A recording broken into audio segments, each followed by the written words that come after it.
Everyone, मैं रेनू जयंत त्रिपाठी कानपुर में रहती हूँ। मैं गोलोक एक्सप्रेस में अपनी कज़न सिस्टर शिप्रा जी के माध्यम से ज्वाइन हुई थी। मैं खुद को काफ़ी ब्लेस्ड फील करती हूँ कि मैं इस ग्रुप का एक हिस्सा हूँ। ये ग्रुप हमें एक ऐसा मंच प्रदान करता है जिसमें हम त्योहारों को मनाना नहीं बल्कि उनको जीना सीख रहे हैं। यहाँ पे हम अपनी जनरेशन को, छोटे बच्चों को स्टडी के साथ साथ डिवोशन में भी उतरता हुआ देखते हैं, जो देख के हृदय प्रसन्न चित्त हो जाता है।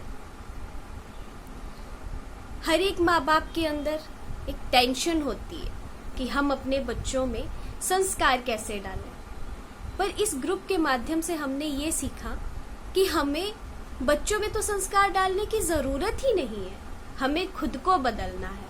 जब बच्चे हमें बदला हुआ देखेंगे, डिवोशन जब हमारे अंदर वो महसूस करेंगे, तो वो ऑटोमेटिकली जो है वो चेंज हो जाएंगे। जो डिवोशन हमारे अंदर आएगी वही डिवोशन हमारे बच्चों के अंदर संस्कारों का रूप लेगी, जिससे वो अपने आप को खुद चेंज करते जाएंगे। तो सबसे पहले हमें खुद को बदलना होगा। आज आप सबको होलिका दहन की बहुत बहुत शुभकामनाएं। मैंने होलिका दहन के उपलक्ष्य में एक कविता लिखी है जो आप सबके साथ शेयर करने जा रही हूँ। उससे पहले मैं थोड़ा सा स्टोरी आपके साथ शेयर करूँगी कि जो होलिका दहन हम क्यों मनाते हैं। हमारे शास्त्रों में या हम जो भी त्योहार मनाते हैं उनके पीछे कोई ना कोई मान्यता रहती है। चाहे कोई भी त्योहार हो, होली हो, दिवाली हो, दशहरा हो, तो ये जो त्योहार है वो बुराई पर अच्छाई की जीत का प्रतीक माने जाते हैं। उसी तरह होली है। होली का त्योहार भक्त प्रहलाद की विजय के रूप में मनाया जाता है कि वो प्रभु भक्ति में इतने डूबे रहते थे, उनको दुनियादारी से कोई लेना देना नहीं होता था। वो अपने पिता के षड्यंत्रों का किस तरह हिस्सा बने और उनसे किस तरह उभरे, ये सब हमें देखने को मिलता है। होलिका दहन में स्पेशली जब प्रहलाद जी की बुआ अपने वरदान के फल स्वरूप उन्हें अग्नि में लेके प्रवेश करती हैं, तो हमें प्रभु की लीला देखने को मिलती है कि किस तरह उनका वरदान प्रभु की लीला के आगे फेल हो जाता है। उनकी जो चुनरी थी वो किस तरह प्रहलाद जी के ऊपर आ जाती है, जिसके फल स्वरूप प्रहलाद जी तो बच जाते हैं, लेकिन जो होलिका है वो उस अग्नि में भस्म हो जाती है। तो आप सभी को एक बार फिर से होली की बहुत बहुत शुभकामनाएं। चलिए मैं अपनी कविता आप सबके साथ शेयर करती हूँ। फागुन का महीना आया, फागुन का महीना आया है, बसंतोत्सव अपने साथ लाया है। चल रे सखी अब होली खेले, चल रे सखी अब होली खेले, रंगोत्सव आया है, रंगोत्सव प्यारा आया है। भूल भाल सब बैर विरोध, भूल भाल सब बैर विरोध, सौहार्दपूर्ण जीवन को जिए, सौहार्दपूर्ण जीवन को जिए। शत्रु यहाँ पर कोई ना हो, शत्रु यहाँ पर कोई ना हो, बैर किसी का किसी से ना हो, बैर किसी का किसी से ना हो। चल रे सखी नवयुग निर्माण करें, 3 दिनों की होली में 3 लोक का सुख पाए, 3 दिनों की होली में 3 लोक का सुख पाए। होलिका दहन संग हम भी, होलिका दहन संग हम भी अपने अवगुणों का दहन करें, अपने अवगुणों का दहन करें। फिर से बनाए वो भारत, फिर से बनाए वो भारत जो नर में नारायण पाते थे, फिर से बनाए वो भारत जो नर में नारायण पाते थे।